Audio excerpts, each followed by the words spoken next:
தமிழுக்கும் அறிவார்ந்த அவைக்கும் வணக்கம். 50,000 ஆண்டுகளாக முற்பட்ட வாழ்வியல் வரலாறு, 5,000 ஆண்டுகளுக்கு முற்பட்ட இலக்கண வளம், 3,000 ஆண்டுகளுக்கு முற்பட்ட இலக்கண நயம் போன்ற உயர்ந்த செம்மொழி தமிழ் மொழி. அப்படிப்பட்ட மொழிக்கு சென்னை அளவும் ஒரு சிறிய முயற்சி தான் இந்த FTL. தமிழ் ஆர்வலர்களின் சுழற் சங்க கூட்டமைப்பு இன்று FTL நடத்தும் ஆணி கேட்க ஆளாவிப்போம் அட்டிமன்றம். மிக அருமையான தலைப்பு. தமிழை போற்றி பாதுகாப்பது இலக்கியங்களா அல்லது மக்களின் வாழ்வியல்?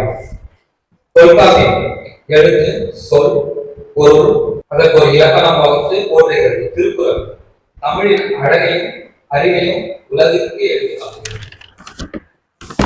எட்டுத்தொகை கட்டுப்பாட்டு தமிழர்களின் வாழ்க்கை, பண்பாடு, மொழியின் பலம் ஆகியவற்றை பதிவு செய்கிறது. இதில் நான் பார்த்தது 96 சிற்றிலக்கியங்கள். பல்லு எனும் சிறு இலக்கியம் இது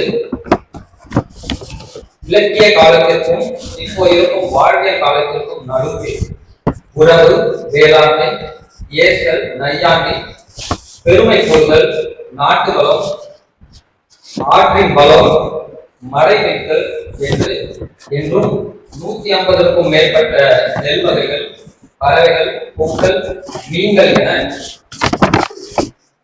தமிழ் சொற்களையும் பழமொழிகளையும் போற்றி காத்து நிற்கிறது. இப்படிப்பட்ட இலக்கியங்களே தமிழை போற்றி காத்து நிற்கிறது என்று பேச ஒரு அணியும், மக்களின் வாழ்க்கையிலே இலக்கியம் தமிழை போற்றி இலக்கியங்கள் எழுதினால் மட்டும் போதுமா? அனைத்து புத்தகங்களும் தலைமாறில் அடைந்தே இருக்கின்றன. நாங்கள் தமிழோடு வாழ்கிறோம், பேசுகிறோம், யோசிக்கிறோம், தமிழையே சுவாசிக்கிறோம். தமிழ் கதை கூறி குழந்தைகளுக்கு அமுது ஊட்டுகிறோம், அதனுடன் சேர்த்து தமிழையும் ஊட்டுகிறோம். தமிழ் வீடு, தெரு, சந்தை, விழா, கோவில், நாட்டுப்புற கலைகள் வழியாக வாழ்கிறது. இலக்கியங்களை உருவாக்குவதே மக்களின் வாழ்வியல் என்று கூறும் இன்னொரு அணியும் பேசுவதற்காக இங்கு கூறியிருக்கிறார்கள்.